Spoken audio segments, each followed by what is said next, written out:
Bonjour. Bonjour. Bonjour. Je suis Philippe Caïs, ingénieur de recherche CNRS au laboratoire d'astrophysique de Bordeaux, unité du CNRS et de l'Université de Bordeaux. Je suis Bruno Bousquet, professeur des universités en physique et j'effectue mes activités de recherche au CELIA, qui est sous la tutelle du CNRS, du CEA et de l'Université de Bordeaux. Je m'appelle Élise Clavé et je suis en deuxième année de thèse avec Bruno grâce au financement du CNES et de la région Nouvelle-Aquitaine. Donc Persévérance est un rover de la NASA qui va permettre de répondre à la question suivante. Y a-t-il eu de la vie sur Mars au moment où elle avait encore de l'atmosphère, c'est-à-dire il y a 3,5 milliards d'années.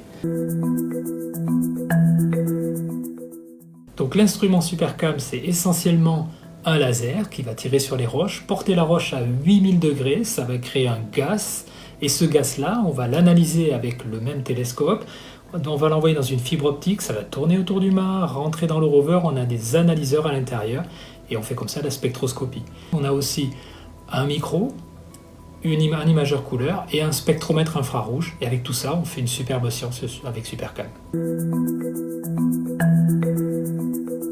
Je suis chef de projet de la contribution française de SuperCam, ce qui veut dire que je suis responsable de la conception, réalisation et fabrication de l'instrument qui est dans l'œil du rover.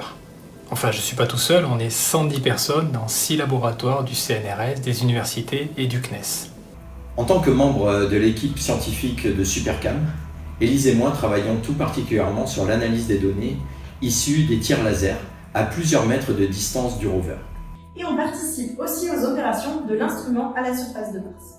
Quand les données de SuperCam arrivent de Mars, il faut très rapidement les analyser pour déterminer si l'acquisition s'est bien passée, si les données sont de bonne qualité, et ensuite pour déterminer la nature et l'origine des cibles étudiées. On atterrit sur Mars, enfin le rover Persévérance, mais c'est presque comme si on y allait aussi.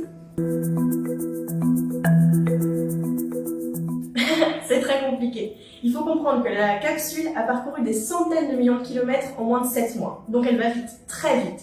Elle va toucher l'atmosphère martienne à une vitesse de 20 000 km/h. Et en moins de 7 minutes, il faut réussir à se poser à la surface à vitesse quasi nulle, sinon c'est le crash.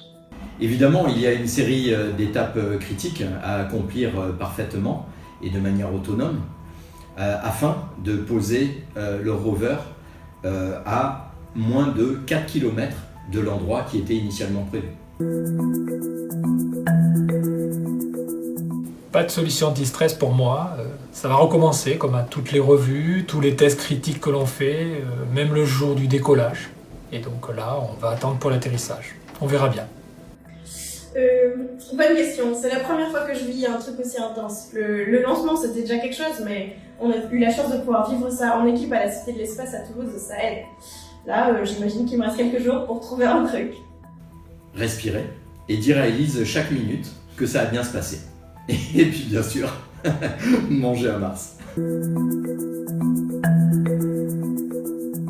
Lors de la soirée, je serai au CNES, Centre National d'Études Spatiales à Toulouse, et je participerai à l'émission. Une fois l'atterrissage et que j'aurai repris mon souffle, j'irai au centre des opérations où je regarderai les premières images et j'analyserai les premières données. Je serai au labo sur le campus de Talence afin de suivre le live du CNES en compagnie d'Élise et d'autres collègues de l'équipe. Et dès que les premières données arriveront, on se mettra au travail. N'hésitez pas à nous suivre en ligne pour cette grande soirée.